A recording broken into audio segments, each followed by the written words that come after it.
it started. Okay.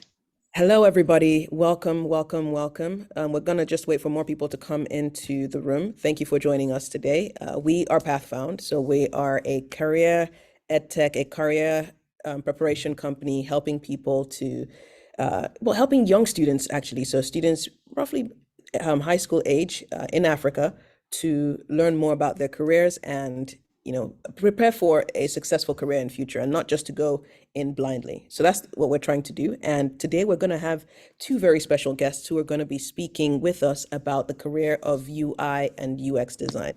And for this, what we have to say is this is the first of a series of events that we're going to be having where we're going to be exploring different career areas so as to give parents and students more information so that they can make better decisions when it comes to choosing their careers and choosing what subjects to study and what to do at university.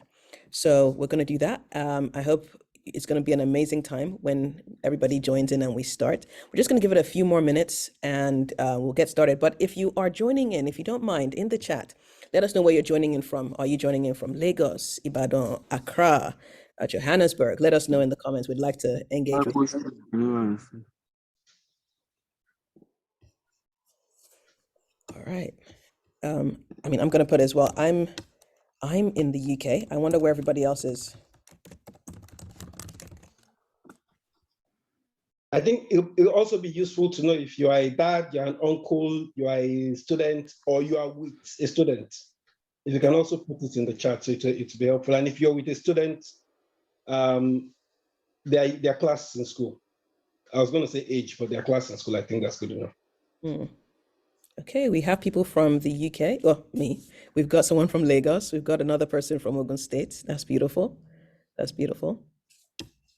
Lagos, Nigeria. Okay, okay.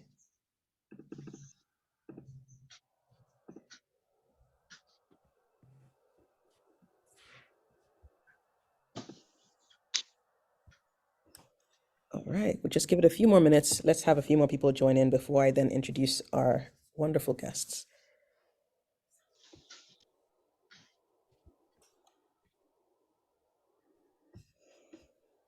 Okay.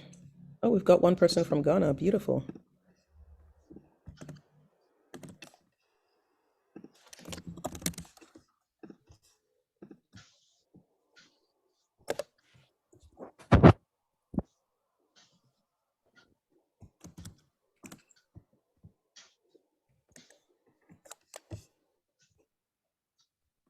Okay, so in the meantime, I'm going to put a poll out to ask what we are, whether you're a student, a parent, someone in high school, other, but let me know if you received that and if you can answer. You should receive a notification on your screen now.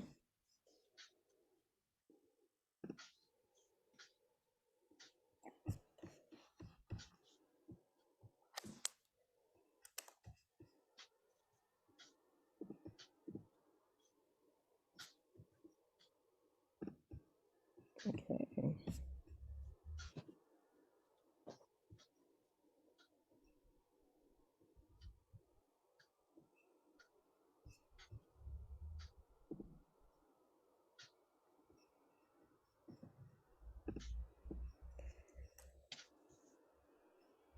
All right, I think we can start, we can make a start. Just to give us enough time for questions and answers. We'll keep letting people in from the waiting room, that'll be fine. And so we can get started. Okay. So again, ladies and gentlemen, welcome, welcome, welcome. We're really happy to have you here. Like I mentioned, we are Pathfound.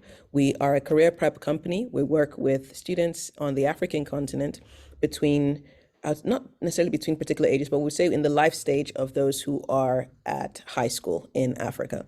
And what we aim to do is to help educators, to help parents and the students themselves to be better prepared for the careers in future, to make them successful in their careers. We don't want to keep career education to a once a year event. Instead, we want to expand it beyond that and make sure it's something that we're all conscious of, and in so doing, make better decisions in the long run. Okay, so today we have two wonderful guests with us. First of all, actually, let me introduce some members of my team. We've got Waris on the call. We've got Femi Longe. He's also our co-founder. We've got Miriam. We've got, let's see who else. We've got Praise. We've got a few people on board, which is great. My name is Aura, as I don't think I actually mentioned. But okay, let's move on to our guests. So today we have two wonderful people who are going to be with us today, who are going to share a bit about their experience in the UI UX industry. First, we have Sesan Soyinbi, and then we also have Kene Ude. Okay, so without further ado, I'm going to move on to Sesan to quickly tell us a bit about his journey into the field of UI UX. Sesan, over to you. Yeah, thank you, Ray. I'm just going to share my screen. And let's see.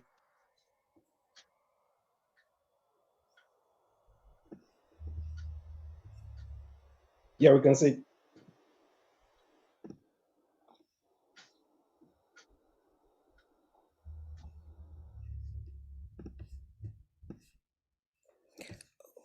Sesan, unfortunately, your microphone is muted. Would you please unmute? What about now? Is it better? You're good. Oh, okay, good, good. Thank you, Ray, and thank you for the opportunity to come and talk about the journey of becoming a UI UX designer. It's a very interesting topic, and I hope would be able to get one or two things out of my own personal journey. I'm going to start with a very interesting question. And the question would be that, just for self-reflection, have you ever had the chance to envision yourself, like what you wanted to be while you were growing up? And so I would like to put that in the chat. Maybe just write something like what you ever thought of doing when you were very young. For those who are still very young, do you want to be a lawyer? Do you want to be a doctor? Please just put it down there. I just want to know how many people thought of something. Just 1 minute. I wanted to be a doctor. So, okay, fantastic. Femi, cool.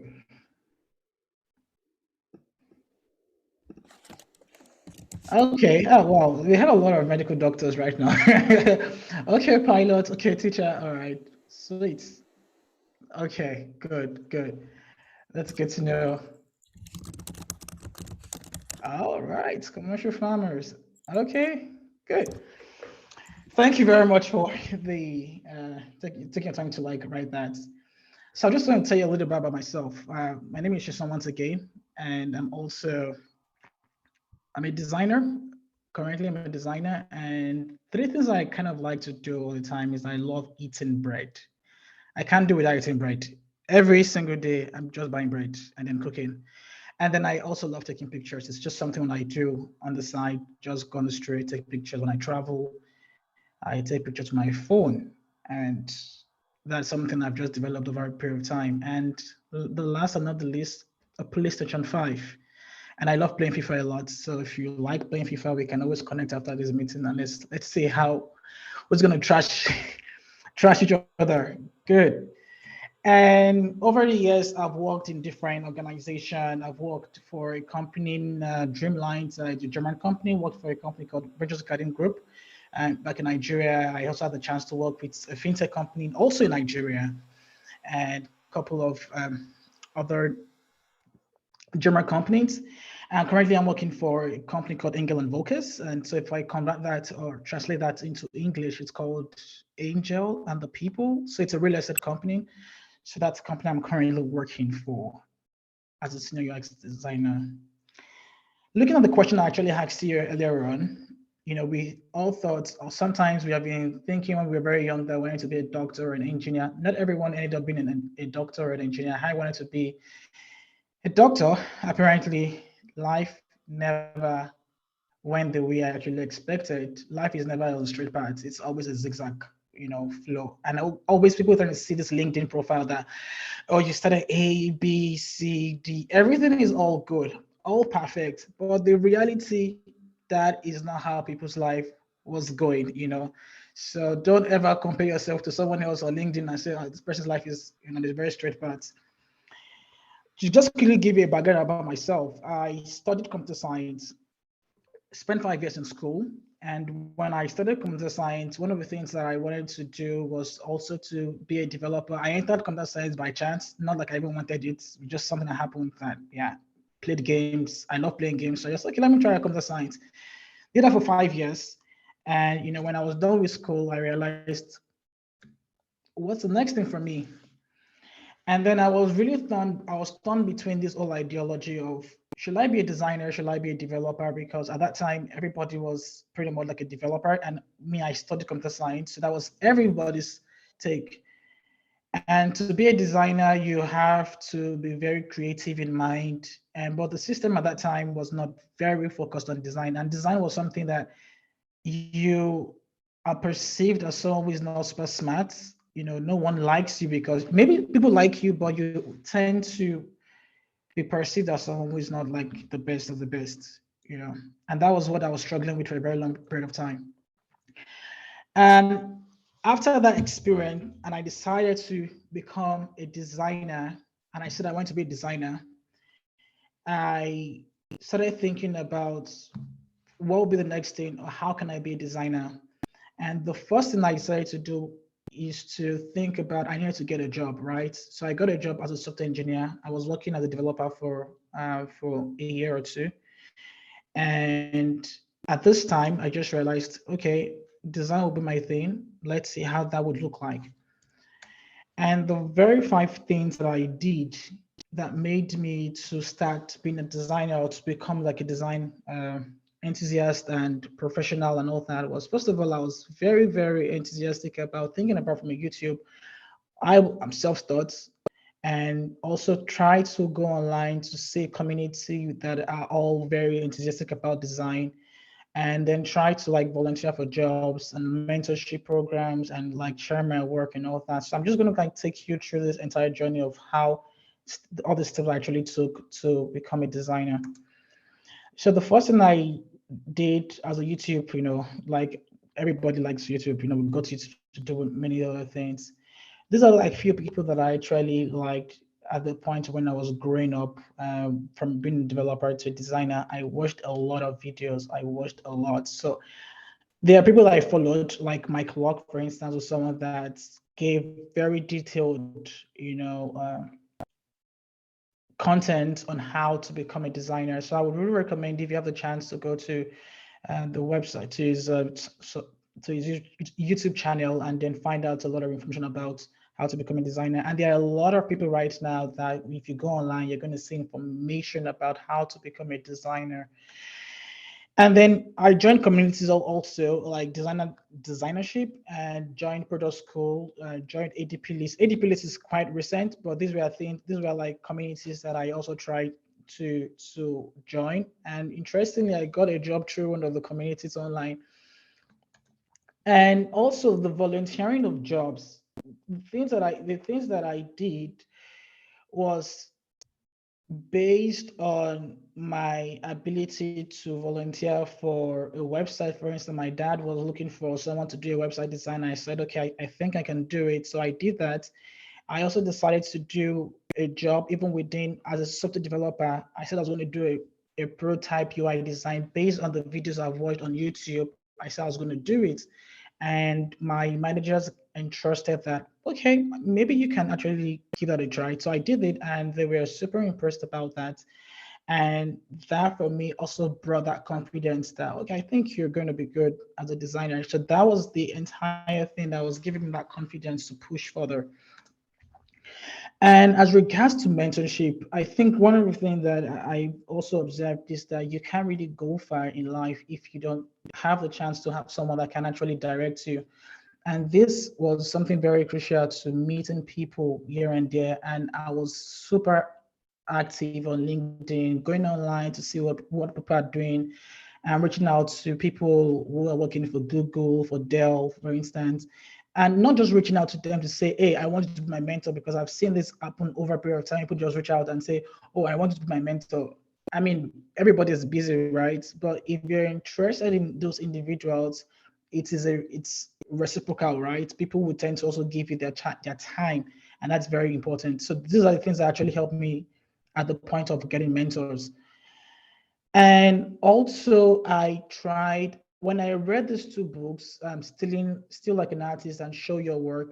This was a game changer for me as someone just upcoming as a designer. I did a design after I read this book. I did a design for Envision. Or Envision was that time was quite big before Figma came. And when I did the design, someone picked up my design and used it as a blog post, and I had almost 10,000 views. And I was like, wow. At some point, I was telling my colleagues that it's like I've really, gone far now. Like if Envision can actually see my design, that is something very, very nice to to be proud of. And that is very important. Always show your work, and people will definitely give you feedback when you actually have a design. I see that a lot on Twitter now, but many people are trying to like put up their things out of ego, but always put out your thing because you want feedback. Very important. Then what is not next for me after doing all these next things? The next thing I started to think of is that why doing all this? I got a job, like I said earlier, and I was working for a company, and I said, I've done everything I think I've done being in Nigeria. I wanted to try out something new. And this time around, I said, you know what? I want to apply to Europe, right? I want to apply to a German company. And when I applied to German companies, I had about 250 plus rejections. So you could see this is just a tip of the iceberg of the mails that I got: rejection, rejection, rejection. And rejection is something I got so used to say, this is not really about someone rejecting me. It's just about me getting better. And that was the beginning of how I switched and changed my mindset about failures, that I just saw failures as an opportunity to actually grow. And that was giving me that chance to own my skills over and over and over again. So I started knowing what people wanted and what people did not really want. And that's how I told myself, always get comfortable in the things that you are a bit uncomfortable. And what does that really mean? Think about it in such a way that when you are very comfortable where you are, you will never grow. But when you push yourself to the limit and say that uncomfortable place, I want to be comfortable in it, that is the beginning of a change. And that's how I position myself. And I got the job. Eventually, I was able to travel down from Nigeria over to Germany after taking almost 9 months applying back to back. And my parents today don't even still know what I do for a living, even though they say you're a designer, but they still don't really know. But I mean, their son is currently living abroad. But yet, is that the end of just being a designer, getting a job abroad? No, that's not the end goal. But to think about, I want to keep on learning. And that's how I've been pushing myself. To really recap on everything that I've said so far, the very key things that have actually made me better is to think about, I want to stay very curious what is going on out there. I want to remain very humble, because when you're humble, you would have people to correct you and you will always learn. And every time, try to show your work, let it get the feedback as early as possible. Even if you're 10 years old in this call, if you're 15 years old in the call, you're 20 years old in the call, you're a newbie looking for how to transition, just do something, get feedback from your friends, from your colleagues, and you'll be surprised and you'll be amazed the kind of information you're going to get back. And lastly, I can't overemphasize this. Having a mentor is very important. I can tell you, you can go to ADP lists, you would see tons of mentors online where they are happy to actually share their time with you and give you very good advice. And so this is like I would say that my own strategy on how I became what I became as a designer. Thank you very much for listening and looking forward to your questions. Fantastic. Thank you so much, Sesan, for sharing that with us. Really appreciate it. Okay, so we're going to move on to Kene. But before we do, I'm going to mention a few points that you mentioned that I thought were just absolutely salient. So your 4 points to cover, first of all, you said be curious, stay humble, show your work, and get a mentor. This can literally apply to any job. So I'm really happy you've shared that. You talked about the rejections you faced, and even in that, even in that, you have to realize that rejection is part and parcel of growing. It's part and parcel of actually reaching for things that are higher that you want that you want to get to. So that's a fantastic lesson. And yeah, failure is an opportunity to grow. You know, you got to get comfortable with being uncomfortable to get to where you want to be. So that's fantastic. Thank you very much for sharing with us. So I'm going to move over to Kene. So Kene, I'd like to know actually, what is UI UX design, and what made you even consider it as a career, bearing in mind at the time about the time when you started, it wasn't that popular in Nigeria. So what made you think, you know what, I'm gonna try that? Tell us. Yeah. Thank you. Okay, so how to describe UX design? Oh, So before that, can yeah. you tell us who you are and what you do? Oh, yes. Oh, sorry, everyone. Hi, everyone. My name is Kene Udeze. I am, like my job title says, senior product designer at IKEA. IKEA is a company that makes furniture and items that you can use to improve the ambience of your house. It's one of the oldest ones. It's to celebrate, I think, 100 years this year. I hope I did not get that wrong. But yeah, it is. Yeah, we've been here for a while. And my job in that context, or like within IKEA, is to help IKEA understand what end users are looking for, and then using different tools that are available for people like me, design or visualize things that will help anybody else understand what the solution is. So if you open your bank app, for instance, and you're trying to log in, the way you log in and the way it gives you errors is someone like me or someone who has a similar job title like me that would then come and say, oh, if the password or if the PIN is wrong, we need to communicate to this person that the PIN is wrong in this particular way.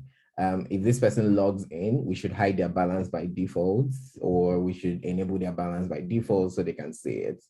Or if you log into the bank app and you make a transfer and it fails, like it should also inform you that it fails and how it should inform you that it fails. So if someone like me has or helped make those decisions or help create artifacts that other people who are involved in the product design or development process then come into and then build an app that lives on your phone. So yeah, I hope that makes sense. It does. And just for the benefit of everyone, where are you based?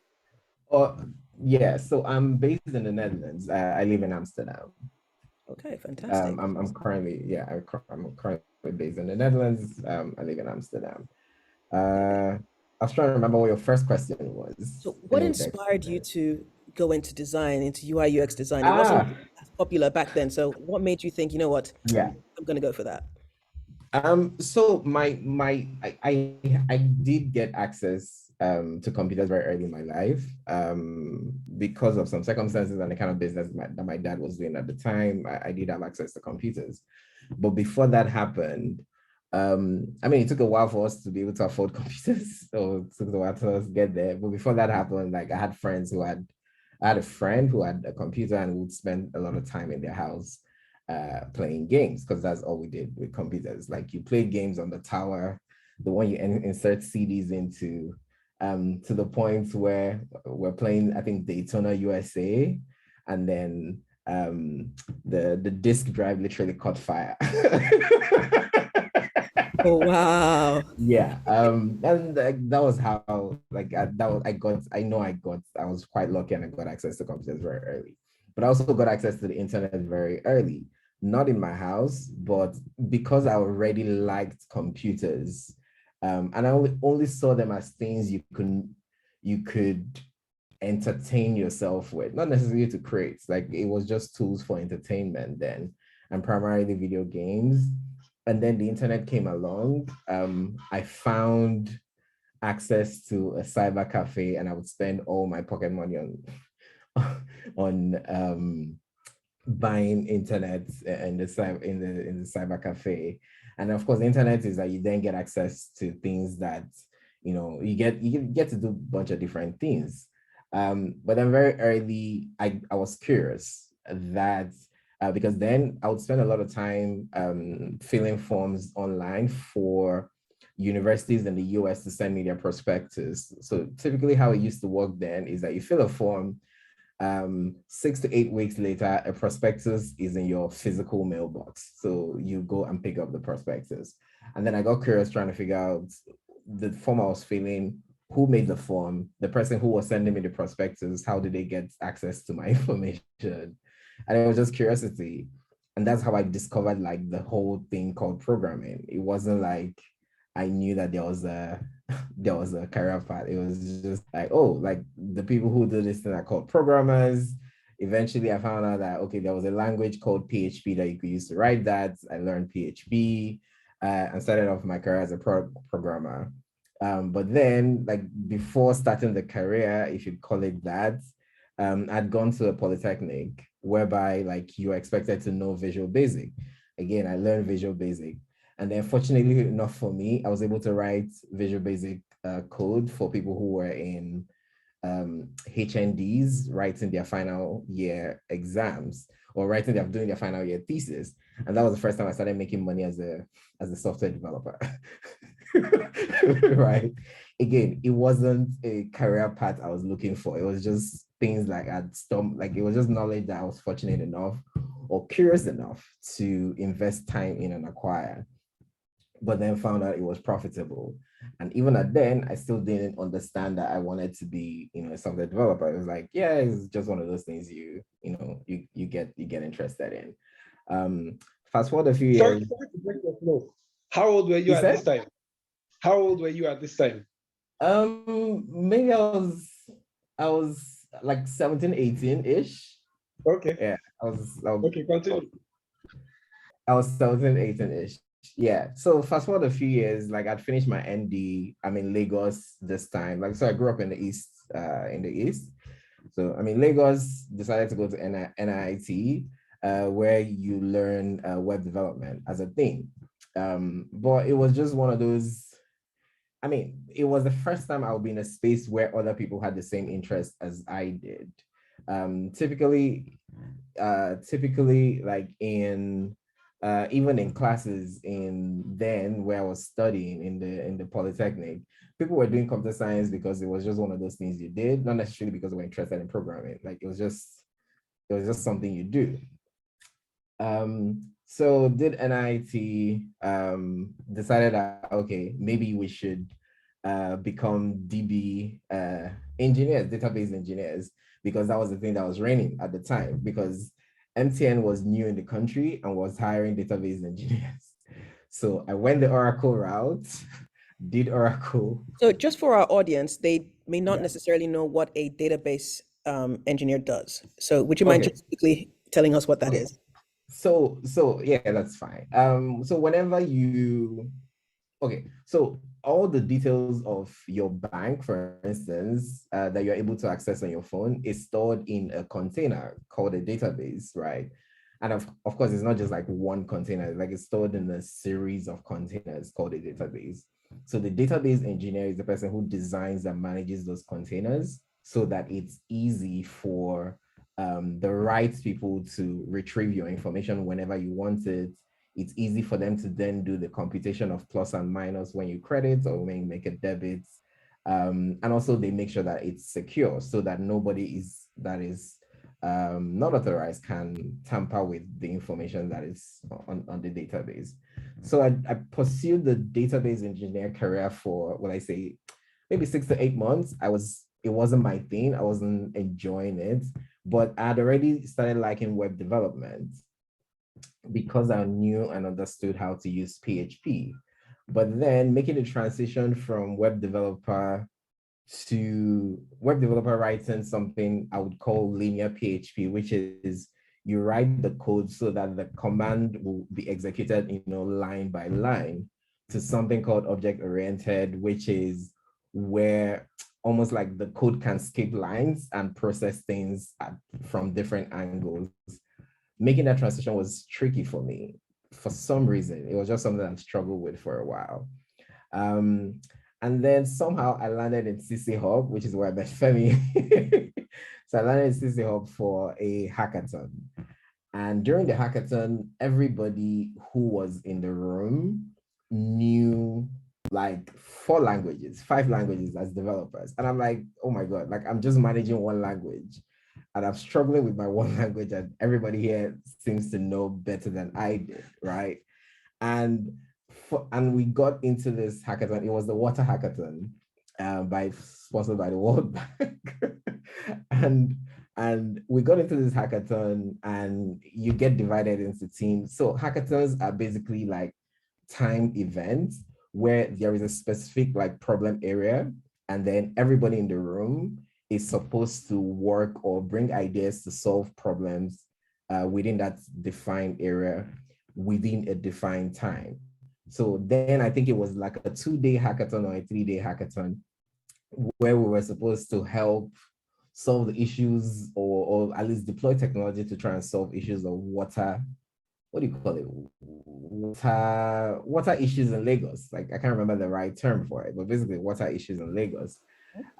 So we get divided into teams. Everybody is on different teams. I'm on a team with a bunch of people. And then during introductions with the people I just met at the hackathon, so someone will wake up or someone will stand up and say, oh, my name is XYZ. I'm a developer. I do 1, 2, 3, 4, 5, right? And I'm like, fortunately for me, I was the last person on the roll.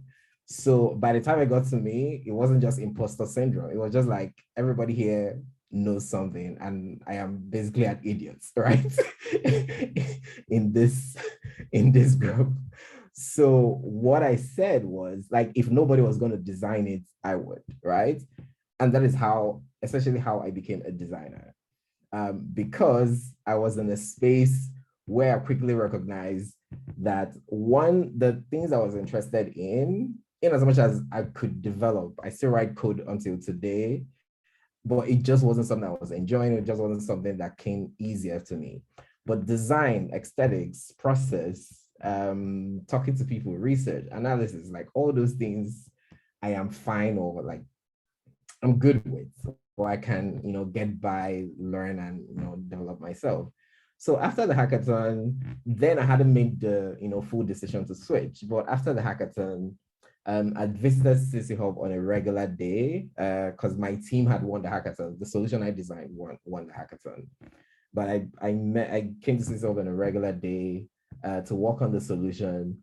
But then that I started talking to the people at CC Hub. So CC Hub is co-creation hub.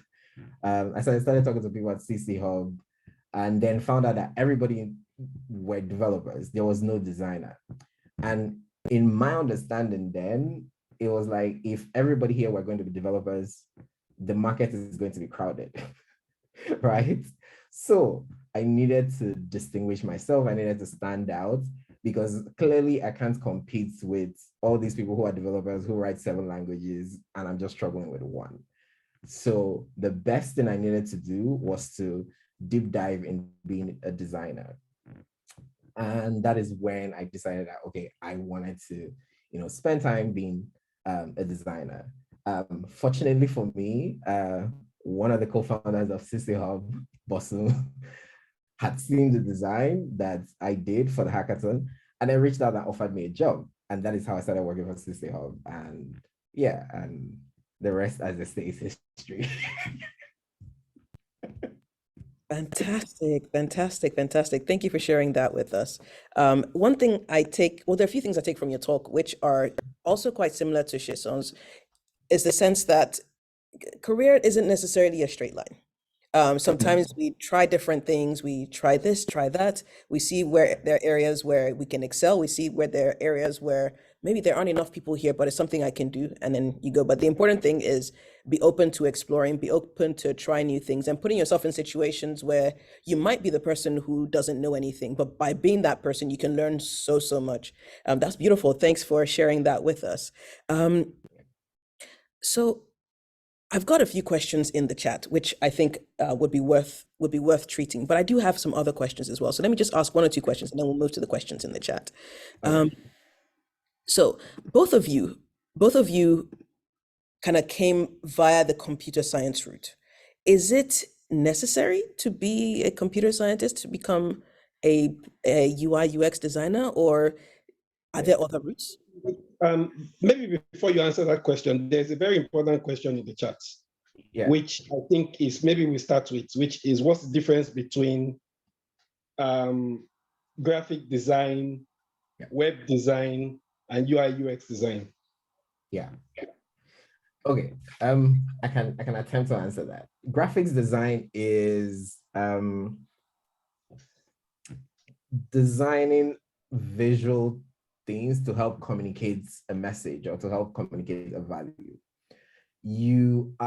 Graphic designers usually design for print, which means like maybe the flyers you find, the banners the roll-up banners you find like in workshop, events, churches, the ads that you see like when you're driving on the expressway, like they're usually made by graphic designers. So they bring ideas and have the skills to create and manipulate like different types or different aspects of imagery to then communicate a particular message. They also design for the digital medium, which is if you go to Twitter or any of the social media platforms and see like the same banners that you can sometimes see online, see them like in those like social media channels, yeah, those are made by a graphic designer, or at least that is what graphic design is. Web design is designing for a particular medium called the web, so the browser that is either on your phone or your computer. So a web designer will understand or would need to understand what are the constraints of the medium that they're designing for. And by the medium is like what they're designing for. So if they're designing for a website that is only accessible from, I don't know, a fridge, right? A web designer will need to understand that the space that is available on the fridge is very small. So they need to design their messaging to be able to fit that. If they're designing for a website that will run on phones, again, it needs to be accessible from the phone in a way that someone who is browsing on their phone can read or find information that they need. A UI UX design UI design is short for user interface design. Like maybe we can start from there. UX design is short for user experience design. So those are typically different things, but almost like two sides of the same coin. So a user interface designer is someone who is solely interested or invested in what it looks like. So if you open your app and it asks, like when you open your app, the first thing you see, like a UI designer will be interested in making that look good and making that look the best possible way it can look for that experience. A UX designer or a user experience designer or the user experience part of design is the part that is more concerned with the experience. How do people move from one place to the other, or how do people make progress through the app or through the digital digital experience, because usually digital experience, to be able to achieve their goals. Because every time you interact with the digital products, you are here on Zoom and you're trying to log in, it's because you want to join a call. Or you want to initiate a call on Zoom. A user experience designer is interested in the points from where you launch the app on your phone or when you launch the app on the computer until the point where you end the call. So they are more interested in managing your experience to make sure that you are able to achieve your goals, the goals that you set out to do when you launched the app. Jason, do you want to add anything? Sesan, you're muted. No, I think Kenny, you've done a very good job by explaining that. I can't do better than what you've just done. So yeah. So, and again, just for in layman's terms, when you say managing the experience, you're talking about what exactly? Imagine an audience who doesn't understand what managing the experience is. What does that mean? Yeah. Okay. So so the main reason digital tools, whether it's a game, whether it's your bank app, whether it's Netflix, right? The main reason they exist is to help you, the consumer, do something, right? So the ability to achieve your goals as a consumer, like that is the experience, right? So if I come to Netflix and I want to watch a movie, it's part of user experience job to understand that, for instance, you are in Nigeria and data is expensive. So it's part of user experience job to make that they serve you or they give you that movie in the smallest data, like the data size as possible, so that they don't eat up your data, right? So it's the user experience group, it's like user, like it's part of user experience to then make that experience or manage that part of the experience, so that if you're watching movies, it's not laggy, it's not like shaking or buffering, and or they're making the process like take longer or not look good. Yeah. And I can just quickly add to what Kenneth said too. For me, how I try to also define that user experience is just, first of all, you think about, I want to do this, and how do I do that? So the how to do that is what you now bring a user experience to help you to do that very thing. And most of the things, they are pretty much more behavioral, right? Subconscious things that you just do. Like you pick up your phone, you want to send a voice note, you know what to tap, right? I just like tap on the button to send a voice note. That's the experience. So every other functionalities can now be developed and all that, but that experience itself is what a UX person would actually do with interviews and all that. Yeah. So yeah, actually, like that recording a voice on WhatsApp is such a brilliant like example. So for a UI designer, right, they are going to put that button there for you to hit it to record, right? But for a UX designer, they're interested in when you click the button and you're recording, you can notice that there is something loading that is moving to show you, the user, that there is something happening. The user experience designer is interested in creating those feedback loops, as they call it, so that you, the user, like know that stuff is happening and that your input is being received the way you want to pass that input along. Fantastic. Thank you guys for that. So if I ask, so Sesan and Kene, do you have to be a computer engineer to get into UX? I would say no. You don't need to be a computer engineer to do UI UX. You don't need to be a computer engineer to do software programming, or you don't need to go to school for computer science. Like let's be clear, you don't need to go to school for computer science to do anything in tech, because it's one of those few when I say career verticals where there isn't, we don't have standards, right? We don't have like an organization that regulates who can be a software developer or who can't be. And that's, as much as it has its own, trade-offs or negatives, but it's been overwhelmingly positive for the, for the craft, because all it means that you just need to know what a software developer does and be able to do what a software developer does to be a software developer. You may not do it at a 100% capacity. You might be at 30%, right?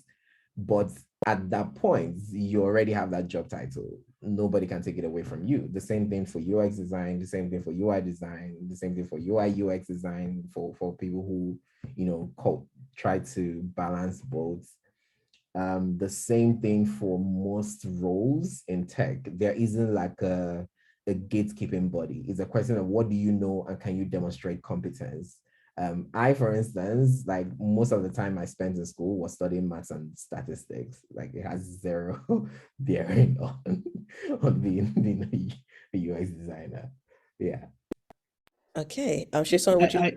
Yeah, I can add to that. I can add to that. Well, like I said earlier in my presentation, that life is never like a linear path, right?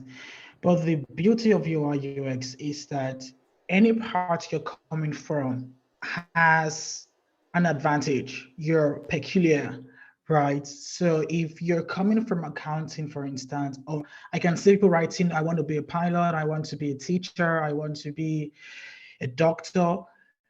That also means that you can have the opportunity to still work in such industry. So if you're a pilot, if you love to be a pilot and you've never had the chance to be a pilot because it's quite expensive, and then you become a designer, you have the chance to actually work in the aeronautics industry, right? Because there is also the need for software.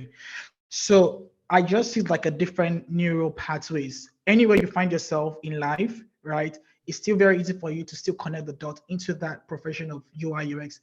And also with the body of tech, like, can I mention that there is no specific rule to say, oh, you're a tech person, you must have the computer science background. I mean, I personally have mentored people who did geology, who did something agric, and they're UI UX and they're earning very well, right? So I don't think your background should determine where you want to be, as long as you're just very curious and you want to learn and you're open-minded. Yeah. It's super chill. Yeah. Fantastic. So now to break it down, and this is my last question on this point. Imagine I'm a 10 or 11-year-old. Where do I start? Like, I'm interested in this. I think it's interesting, but where do I start? What's the path? If I don't have to go to university, fine, but what do I do? Chat GPT.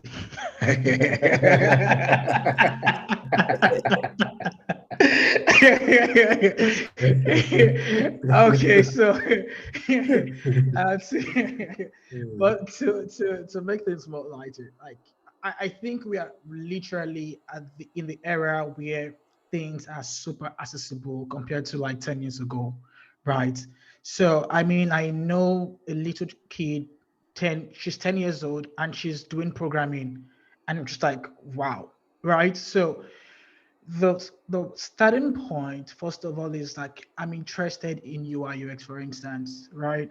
First goal is because children are very visual, they love to watch movies or something, right?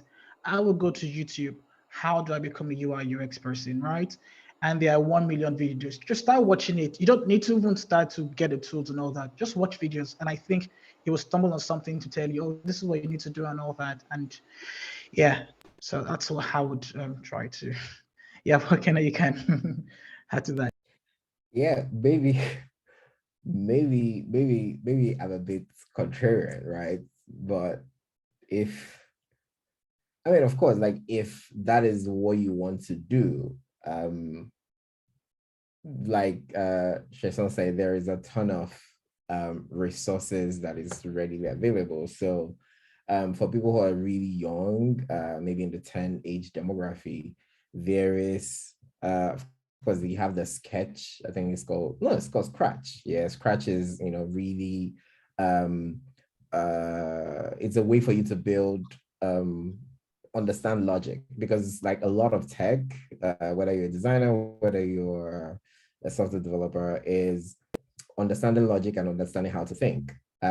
So that is actually where I would put the emphasis on at 10, just playing around with things like Scratch or those visual aided tools that help kids in that age. Learn how to think, or learn how to think the way computers learn how to think the way computers do. So like that would probably be the one thing. But the other thing is maybe which is why I say like a bit contrary. Maybe like put more emphasis on the ethics of things, right? I feel like there is our industry hasn't done a good job. Our industry rewards talent, right? It rewards, like if you're good at stuff, it rewards you for being good at it. Unfortunately, it doesn't filter for people who are good people, right? So once you have talent, people will throw, money or, some kind of compensation your way. So if people who are young and their guardians are on the call and they want to be in tech, like tech is easy. Being a good person isn't. so, so, so that's probably what I'll reverse that. And that's why I said I'm a bit contrarian. Yeah. But sorry, but just to even think about it, right? Yeah. To think about a 10-year-old child, the question is, what are they even exposed to in the first place? A 10-year-old child actually is exposed to TikTok. I mean, even though we know that TikTok should be 18 plus and above, right? These people are, even a 5-year-old child is super smart on how to even operate a phone. So when we talk about logic, I think they're already know about logic, even in a subconscious way. You see a 3-year-old child who is already playing with the phone, and you're wondering, how do you know this? I totally understand that. Yeah. The point Yeah. is being logic or Scratch or tools like Scratch. Yeah. The logic is about enabling them create their own things, because that is essentially what it is. It's harnessing logic to create, not just harnessing logic, because of course they are far ahead than most, like they're far ahead than I was when I was their age, right? Because they have very early access to technology, which is great, right? But very early, having that exposure to be able to then harness logic, say, okay, if this does this and this does that, like I want XYZ to happen, right? Harnessing that logic to then creates that opportunity for them to like immediately starts teaching them about what the process is for creating things, not just for them, but eventually for other people, which is what this is all about. Before we go into the questions in the chat, can I ask one last question? What skills do you use in your role as a UI UX designer? Like what skills do you use? Yeah. Like what tools do you use? Okay. Some. So, Sesan, do you want to go? Should I go? Yeah, please do go. Yeah. Okay. So when it comes to skills is, it's something called empathy. That's number one. Empathy is the idea that you are able to understand what other people are feeling without necessarily going through the same thing that they are going through. And the way you build empathy is by listening to and trying to understand what people are going through or what people are experiencing, right? Fundamentally, the job of a designer or the job of a developer is to solve problems. But the only way we can solve that problem is if we actually understand what people are going through, right? So, like I would say, empathy is like the main skill that people should learn, or people who want to get into the industry should learn to be able to, succeed or at least make progress in the industry. Beyond that, there is also, analytics or analysis, being able to do research, to take multiple sources of information, read and understand, what those things mean, and then deduce insights out of them, right? So if you launch a product, for instance, something you'll be concerned about as a UX designer is from the people who, for instance, going back to the bank app, if 10 people like normally come to the bank app every day and out of the 10 people, only 2 people log in, then there's a problem, right? It means that 80% of people are not finding success in what they're trying to do. So as a UI designer or as a UX designer, it's looking at numbers like that and then trying to understand what it means, not just for the product or the app that you're working on, but also for the business that you're representing. So there is that. There is the visual design skills, whereby, which we talked about earlier, relating to being a graphic designer. Essentially, it is using different tools. Right now, the preeminent tool is Figma, that allows people design interfaces for other people or for themselves, or use it and be comfortable like in those spaces. So Figma is a tool that is used by people across different tiers of the design career. Like, it doesn't matter where you are, and if today is the first day you want to try out being a designer, like, I would say go and pick up Figma, because it's free to access, and then you can, although it requires internet connection for the most part, but you can get away with, you can use the products as much as you can without necessarily paying them or anything. But it's also a good tool to see that you can use to see what others are doing, and then of course do them while it's trying to copy them. There is curiosity. There is, of course, a host of other soft skills that don't immediately come to mind right now. And I can just add to that.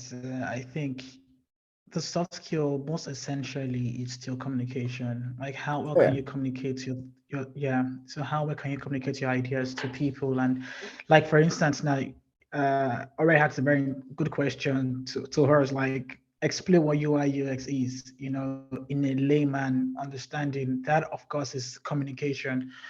And so even if you're a 10-year-old child or you're a 20-year-old guy or lady here, I think it's very important that building that understanding on how to confidently speak, how to communication. I think many times, even when we are very young, there's this little thing that we are either beaten or we are being condemned for speaking rudely or asking questions, our background, right? And because of that, we are very timid. So you tend to keep quiet and not ask questions. And it's always very good to ask questions, right?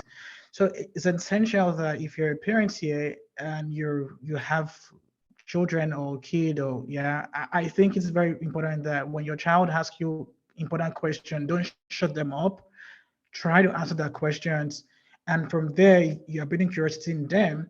And then the child can also start asking intelligent questions. And then that would also help that child to grow so much that they can also communicate very well. I think that would be the key success in whatever they do in life, even if they don't become a designer, right? But that is very essential in the entire phase of their life. So I would just add to what Karen said to that. Yeah. I agree. Fantastic. Thank you guys so much for sharing that with us. Okay, so the next thing we're going to ask is a question from the chat. Let's see. So one of the questions was, can you share with us what the major challenges you face as a UI or UX designer are? Maybe I'll just quickly say mine, because mine might be very brief.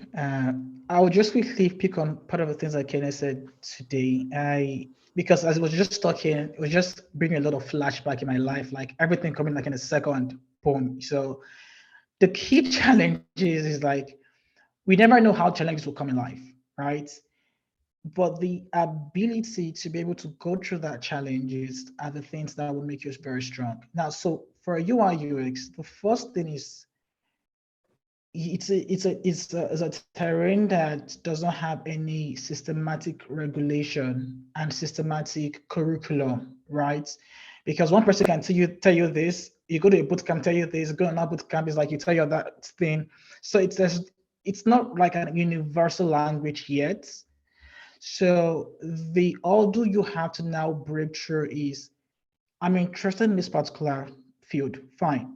Who are the people that I can relate with or I can connect with that can also show me the road to say, you need to do this and do that. And they can help you to say, you don't need to learn this now, because bootcamp can tell you to learn all this stuff, but in reality, it's never going to be. Right. So the only importance of mentorship is to cut down that time that we spent, right, trying to figure out how things are. and then you can have something more structured, right? So I think the major ordeal is the ability and the not the ability, but the systematic way of becoming a designer. I think that is a major ordeal that I personally faced. I mean, I'm self-taught. Nobody taught me this in school. I did not go to school to go and learn. There was no bootcamp at that time, So I think that is a major ordeal, and I think there's a lot of opportunities right now that you can go through those kind of systems to get out there. So that will be my own thoughts regarding that. Yeah, like I do agree, as that has been a challenge for anyone trying to get into the industry like today, because there are a bunch of there's a rise. I mean, given that the industry isn't regulated, like I had mentioned, there is also a rise in. I mean, there's a collection of people who are quite opinionated of how you should approach these things. And as someone who is new in the industry, like it's tricky to try and filter out, what is relevant for you and what isn't relevant for you. But I mean, the main thing, like in that chaos, or the main thing, or the main skill that you need to like adopt to come through that chaos is just to just persevere, to be open-minded and try a bunch of things, find out what is working, what is not working, and then double down on the things that are not working, double down on the things that are working, and then throw away whatever is not working. In my day-to-day, the main challenge would be I mean, the point that Sesan made about communication, like that's the main challenge, because now it's about not just communicating about the stuff that you're working on, is also convincing other people to come and join you and work on the same thing, or convincing other people to pull in the same direction that you want to pull to, and that can be a challenge. So if I was thinking of major challenges today, that would be like number one, convincing others, and what else? Yeah, that's the main thing, I guess. That's the main thing I would say. I have one more question. I know a few people may have it in mind. Yeah. One, does it pay well? And are there plenty jobs? What career prospects now and in the future for UI UX designers? Yeah. But first, do they pay well? The short answer is yes, they pay well. I mean, it also depends on what people are describing as well, right? Because well is relative, right? I mean, I have to put that disclaimer right there. But yeah, I think they pay well. I think maybe I'll phrase it another way. What's entry level UX designer salary in, say, Google? Right. So entry level UX designer. I went high Yeah, with Google. you did. Let's start the entry level. That's very high. I would have to Google that, but I don't imagine like the total compensation for an entry level like UX designer at Google being less than $150K US. $150,000 US per year. Yeah, per year. Like it's not imaginable that it's less than 150K. And that's someone that's starting, maybe that's their first job after university. Yeah, maybe that's their first proper job after university. Yeah. So like it will be their total compensation. So total compensation is salary plus bonuses plus all those other things. Yeah. Okay. I don't imagine that it's less than 150K. And are there lots of jobs? What's the career prospect? And someone added, are there opportunities in Nigeria for UI UX developers? And in what kind of would they work? Okay, so the good thing about what I say the career is that it's one of those it's one of those careers that are quite portable. You can take it wherever you're going. Right? All you need is like the laptop is that is in front of you. Like just carry it and be going. You can carry that enter plane and go abroad. You can carry that enter plane from abroad and come home. Like it's quite portable. So yes, there are like opportunities that exist within and outside Nigeria. So the kind of companies or the kind of places they work for is they will work for anybody who is trying to aggregate capital, goodwill, and talent to be able to solve a particular problem, which is anybody who is trying to do a business in Nigeria. So when it comes to starting a business, you need money, capital, you need talent, you need people, and you need ideas. And then the person who brings them together, of course, the entrepreneur will be able to hire like a designer if they are building something that requires a digital touch points. Yeah, if they're requiring building something that requires like something that is digital that other people who are their customers can interact with, then yes, they need a designer. So yeah, so there are opportunities within Nigeria. There are opportunities outside Nigeria, provided that you can. And these are not just startups. Like, would a bank hire a UI UX designer? With an UX designer? With a telco hire UX? Yeah. Oh, that's actually fair. Yes, those kind of organizations will hire like a UX designer, like from banks to NGOs to people who are doing small business to hospitals if they're building their own technology in-house to like it's a skill set that isn't like explicitly industry dependent. Like I said, it's quite portable. You just need to understand what industry you're going to. So if I'm going to bank, I need to understand what do people who do UX in the fintech, in the financial technology space do? What are unique or what is unique to that space? And then learn about the peculiarities of working in a bank as a UX designer. But the core skills, your ability to design, your ability to ask questions, your ability to research and aggregate insights, your ability to communicate the insights that you've learned does not change. The only thing you then need to learn is, how do I speak to people who are doing finance? How do I speak to people who are doing healthcare? Because how you talk to people in those spaces will be different depending on the space that you're in. I quickly had to alter that because I still have little what's it called, touch points in Nigeria.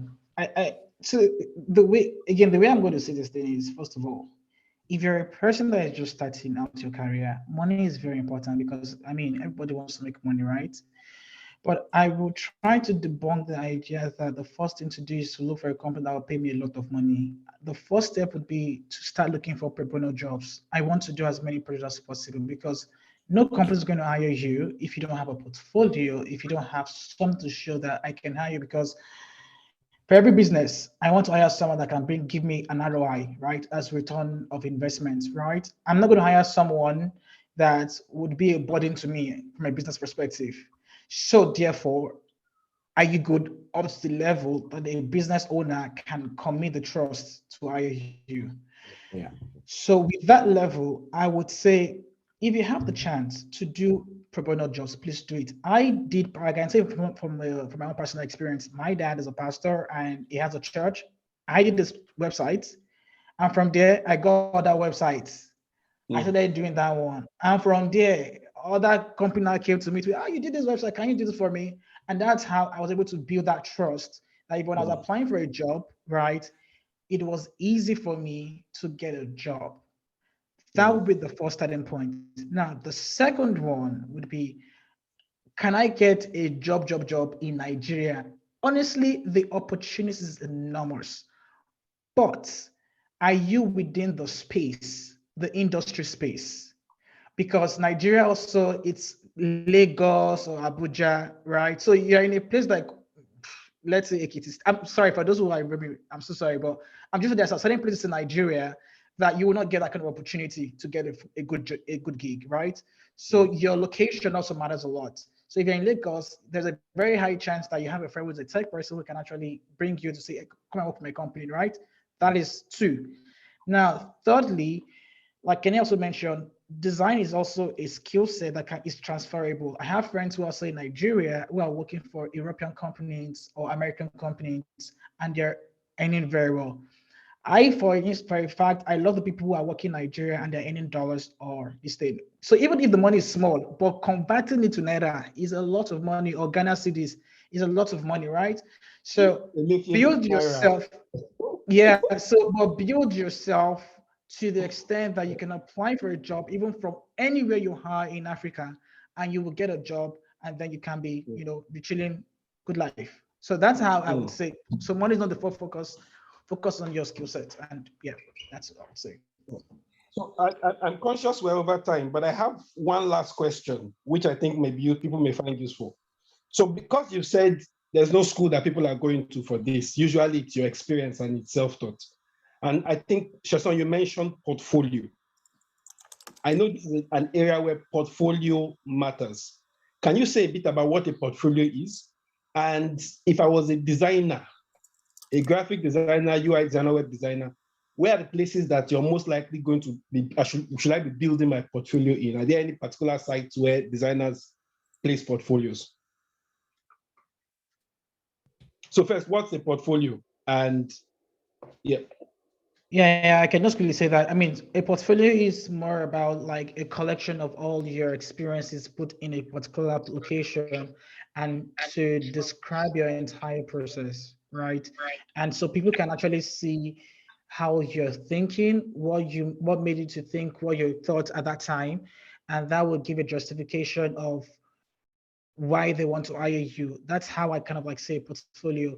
And I tell people that portfolio is like is you but not being there, right? Is so your portfolio, when people see your portfolio, they are seeing you, right? So how do you communicate again? Step back again to communication. How do you communicate all the things that you have done in the past to tell someone that yes, I can be a potential hire? And so that'll be your first question. Am I right? What's a portfolio? And how can you get a portfolio, right? So how do you get a portfolio? First of all, get jobs, right? As many jobs as possible. When you get the job, it's now very important to now put those jobs into a specific process. I prefer hands-on than going through bootcamps. Bootcamps are good. I don't have any problem with bootcamps. But when you have the hands-on, you can be able to collate everything together. And there are a couple of templates where you can use to create your entire process. Regarding where do I put my portfolio and all that, that for me is like a chef asking what kind of knife I should use. I'm not really bothered about the tool or what kind of knife I should use to cut the chicken or the meat, right? I'm concerned about the process. How do I even cut it in the first place? How do I hold the chicken? This kind of thing. So the core thing is to focus on that process. How do I communicate? Anywhere you put it is really not relevant at that moment, right?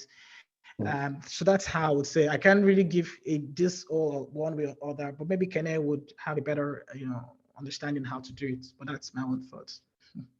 Yeah.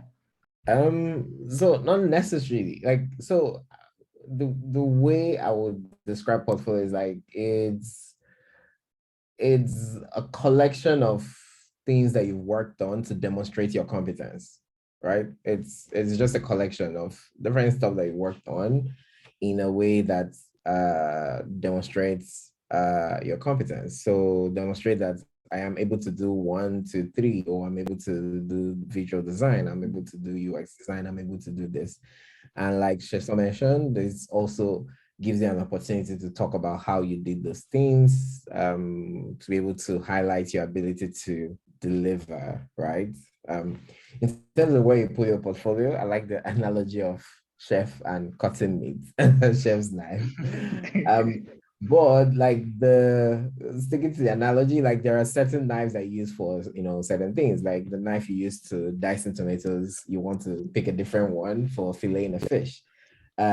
So in that case, like so the where you put your portfolio or where you put or where you start curating projects that you worked on can also help people discover that you are able to do these things, which is where the difference then comes in.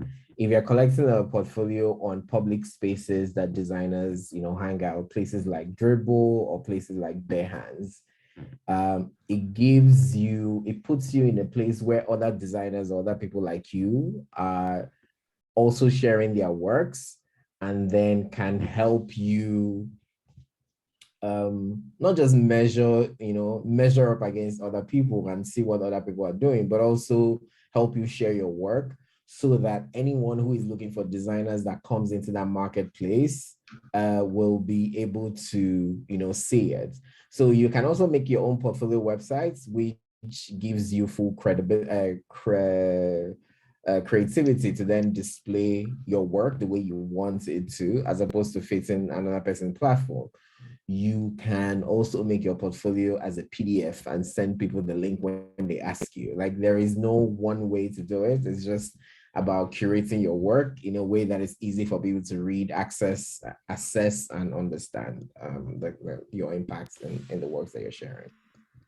Fantastic. Thank you so much, guys. We've got a few more questions to go through, and I'm conscious of time now because we're looking to end within about 15 minutes or so.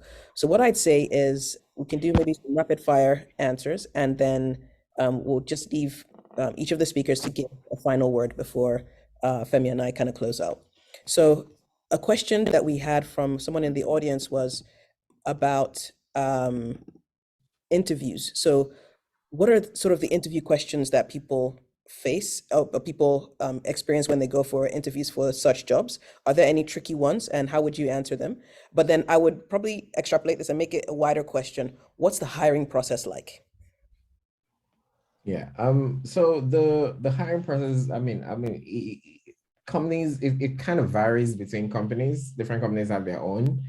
But typically, right now, there are a few things that are quite standard, which means you have a recruiter call. This is the first call you have, whereby the recruiter, the person representing the organization that is hiring, talks to you to try and understand what are you looking for. What are you looking for generally? What do you want the company to offer you? Not salary. I mean, that can also come up. But generally, the recruiter in that call is trying to get a sense of who you are as a person, not even your talent, like just who you are as a person. They're using the call to evaluate your organizational fit. Are you going to, like, if we bring you in, can you join this existing team of 4, team of 5, team of 20, and function within that set, right? After that, if all goes to plan and you're interested in moving forward, depending on what you hear about the company, because the call is also supposed to be for them to sell the company to you, to tell you what kind of stuff that they're going to be working on, so that it's an attractive proposition for you to come to them. After that, you go through like multiple rounds of interview. The common one is the one whereby you show your portfolio, which is what we just talked about. Essentially, you present the work that you've done and then tell them, about your impact or the things that you did in that context. That will then help them make a decision based on, or at least help them make an evaluation. They will try and evaluate your skills. They will try and evaluate how you communicate. They try and evaluate, make sure that you're not embellishing things, because it usually comes out if you are overly exaggerated, like in those sessions, right?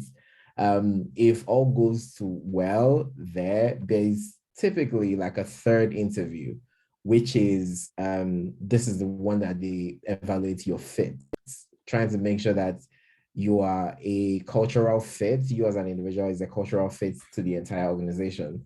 If we bring you in, are you someone who is going to improve our organization as a person? Like, we've already established that you're a good UX or UI designer or a product designer or a developer. Like, we've established this, you know your stuff. But now, are you the kind of person that we can bring in? If that goes well, then that is usually the last thing they check. Some companies do other things, but this is usually the last thing they check, and then they will make you an offer. And if it's good, if it's not, you negotiate. If it's good, you sign, and then you start your job. Fantastic. Thank you. Sesan, did you have anything to add on that? No, everything is all good. Yeah, that's pretty much the standard. Yeah. Fantastic. Fantastic. Okay. So have you had any interesting opportunities come from being in the industry? So, for example, this is one where you're speaking, but has there been anything interesting that has happened? And another question to that, if you prefer not to answer that, would be, what's an interesting project you've worked on? And I think we'll end on that. Interesting projects we worked on. So one of the fascinating projects that I worked on, even though I think, yeah, like we worked together with Femi, was something called Nigerian elections. It was, I mean, Go during the votes. last elections, because it For was Nigeria elections. yes, Yes. Nigerian elections. Wangonet. Yes, we worked on it. Yes. It was like the first time we would try to do real-time election results in Nigeria, and this was what was it like Buhari's first? 2015. Yeah, 2015. So what IREV is doing today, Yeah, but 8 years ago. yeah, exactly. Yeah, Yeah, 8 years ago. yeah, about 9 years ago. So yeah, like that it's still like one of the favorite things like I think about just having an opportunity to work on that. Like it's still a highlight for me. Yes. So I'd say that. Okay. And what about you, Shizam? Well, I mean, there are a lot of a lot of things that I've worked on. To really pick one, but the one that also would be very, very interesting for me is because I worked in the automobile industry, and there was this core feature that we did on how your phone can connect to the pumping machine. So when you want to buy a fuel, how do you connect your phone to the pumping machine so that the machine can respond to your phone, buy the fuel, and the phone can automatically tell you that you're done fueling and you just drive off. That that happened for like almost 7 to 1 year with a 1 year project, and the success was super good. I mean, about 4 million people used the product in Europe, so that was something that I would say that I was really, really proud of. Yeah, yeah. I think an interesting thing to point out there is that you might think it's a kind of career where you might think you're just working for your, like in an office space, but actually it has very far-reaching consequences. You could have products that reach millions and billions of people through it. So yeah, fantastic. Thank you very, very much to our speakers. Thank you, Kene. Thank you, Sheson, for sharing your time with us, for kind of giving us bigger overview of the field of UI UX. If people wanted to find out more about you guys or follow your work, where can they find you?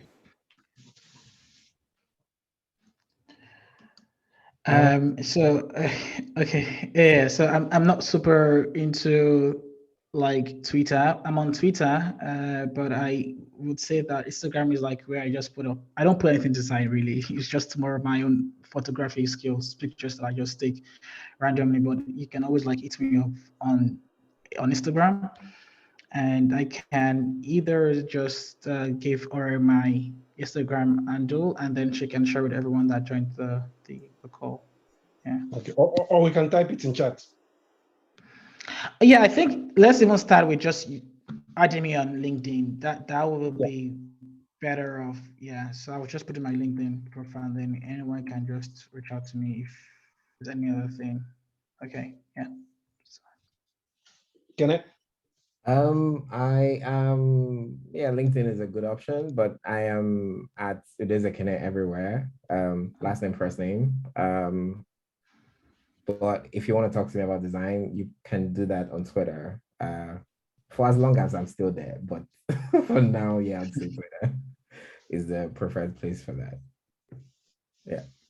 Fantastic, fantastic. Okay, thank you very much, everybody who's joined us today. We thank our speakers for sharing their time with us and their knowledge and experience. If you are interested, or if you're in the age group, particularly of students, so high school students in particular, but also if you're a parent or an educator of such a student, join our waitlist. So if you go to pathfound.io, we've put the link in the chat. You can go there, sign up to the waitlist, and then we'll keep you abreast of any future developments. So when the or an uncle or aunt that has a nephew or niece in secondary school. Yes, exactly. So if you fit any of those categories, so somebody who is either in secondary school or somebody who cares about somebody in secondary school, get in touch with us. You can follow us on different social media. We're on Twitter, we're on LinkedIn, we're on Facebook. So yeah, just follow us on those ones. But in particular, if you want to get first access to the platform when it releases, you want to sign up to the waitlist at pathfound.io. Thank you very much, everybody, for joining. I don't know, Femi, if you had any final words for our participants. No, I think it's been a great conversation, and thank you, Sesan and Kene, for sharing your story, sharing your experience, sharing your wisdom. Yeah, and yeah, that's it. Okay, fantastic. Thank you. All right, guys, we'll end the call here, and we'll hopefully see you at the next event. We'll put a message out, but if you want to keep abreast of everything, again, follow us on all our channels, and then when we have the next event up, we'll send you a message. All right. And will we share the recording? Yes. Well, once we have the recording up, we'll share the link with you as well. Thank you. All right, take care, everyone. Enjoy your weekend. Thank you. Bye. Bye. Bye.